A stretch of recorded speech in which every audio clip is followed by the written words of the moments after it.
Ayan, papasok na kami sa Yuho Mall kasi nagutom kami. Galing ng grapes farm. Pero walang bunga.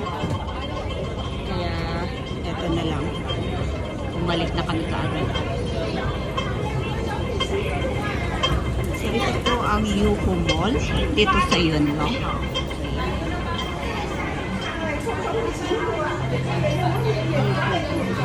Ito po yung sa loob niya. So, maghahanap kami ng aming makakainan. Kaya, doon kami sa taas. Hanapin namin yung food court.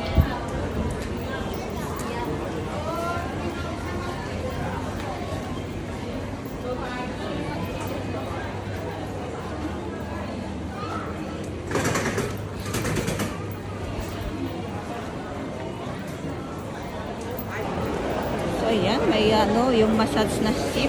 Pwede nyo magpamassage. Itsu. Ayan o, papahinga ang mga to.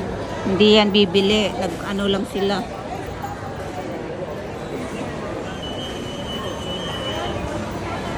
Oo, mayroon dun sa taas. Ito. So, ayan o, dun tayo sa kabila. Dadaan.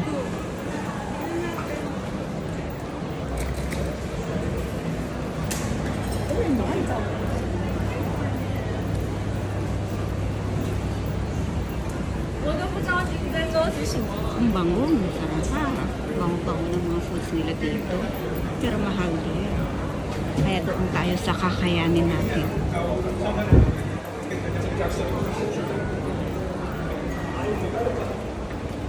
So yan, ang hanapin natin is yung mga pinaka-cheapest na foods. The Filipino foods. Char. At sa taas? Ano yung nandun sa taas?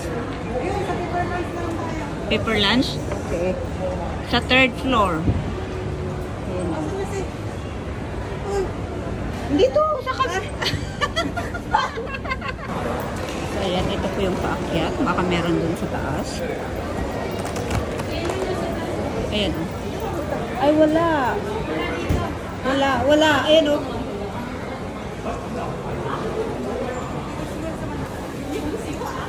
Yan yung menu nila. Saan ba?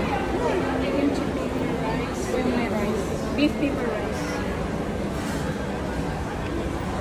Tinanggal na naman. Ano ba naman? Ah, okay. Ayan, dumating na ang ating food. Oh, yan. Halo-haloin na natin. Ayan po. Diba? Sarap. Kakainin habang niluluto.